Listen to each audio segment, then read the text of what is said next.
Y'all, I met him on Facebook. Me, just a fat girl wanting to be fit.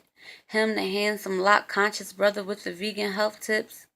Why would he ever look at me? But he did. And stupidly, I would take the attention any way he would give it.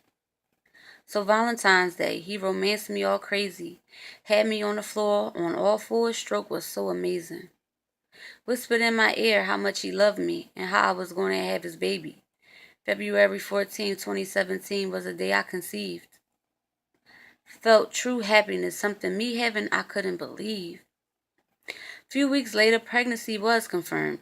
News was heaven sent. Till 5 days later, he didn't like what I said and called me a bitch.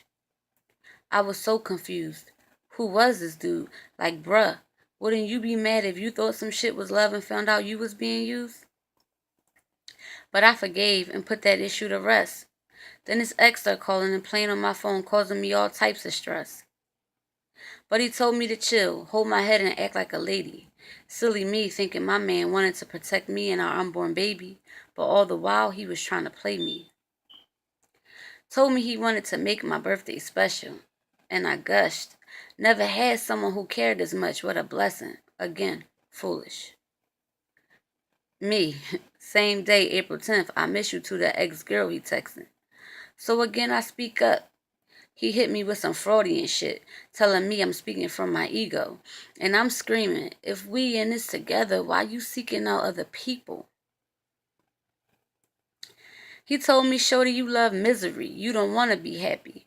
I guess long as he's slinging good dick and spending time, I'm supposed to tolerate disrespect gladly. Nigga got on some spiritual shit. Told me he ascended and he was God. And to him, that meant to me he could do as he pleased, and I dare not question why.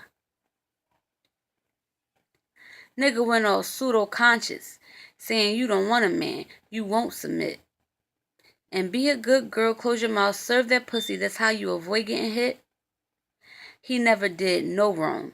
If I called him on it, it was always leave then, get going. Still I stayed because I loved him. Stress levels was high. Spent so many nights laying next to him, and as he slept, all I did was cry. I trusted him beyond measure. Told him my story, and believe me, it's full of pain. He pretended he cared, but from it really he took pleasure. He added it all up.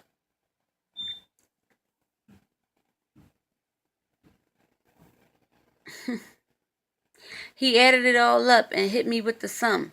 Nigga made me think if I didn't get 10 from 2 plus 2, then I must be dumb. I told him my past, never kept no secrets, not knowing I was handing him a gun and all the bullets. Fell in love myself, stupidly. I wanted to please him.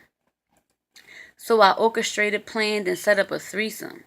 Only one rule, please use a condom. But when you got with rules, you can't be bothered. A night of passionate fun and no protection worn. From those hours of pleasure birthed the reason my son will never be born. Breathing. On that monitor alone I watched his heart stop. And in my heart I felt his soul leaving. Nigga hit me with you living in your lower self. That's why you still grieving. Going through labor pains, pushing out a son who will never draw breath. Though milk flows, he will never be nurtured from my breast. Get through it, he said, and for him I tried. He made me think tears meant I wasn't progressing. For my son, he had me too afraid to cry. He made me feel like the sadness from the loss of my son somehow made me weak. So to honor my little man, I passed his body in silence. All I wanted from him, my man, was a little compassion, some kindness.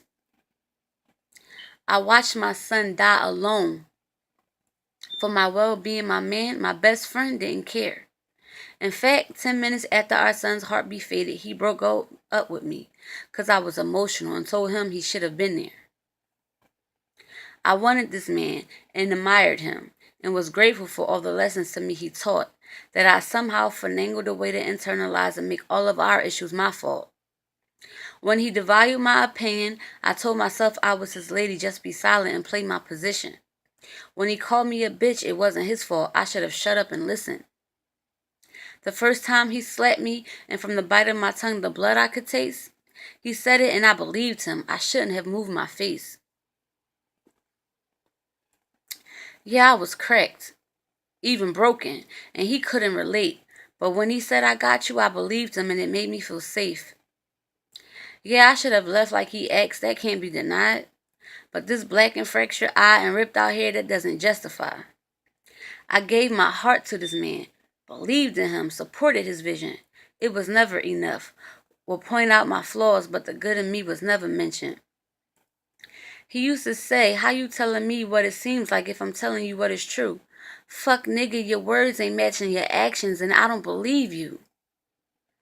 Funny how for hot bars you use the death of our child, but you was too busy making deliveries to be there for his delivery. Shit's crazy and you real wild.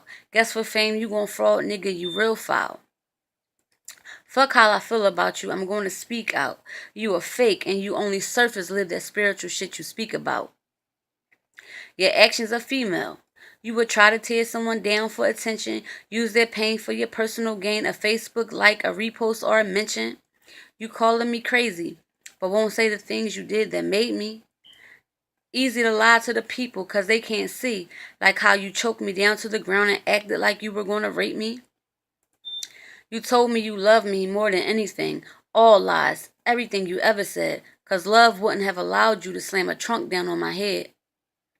Now it's leave you alone and go live. Fuck the promises you made to two little kids. I'm not surprised. It's always been popular for rappers to say a bunch of words they don't live. A lot of days I feel like I can't deal.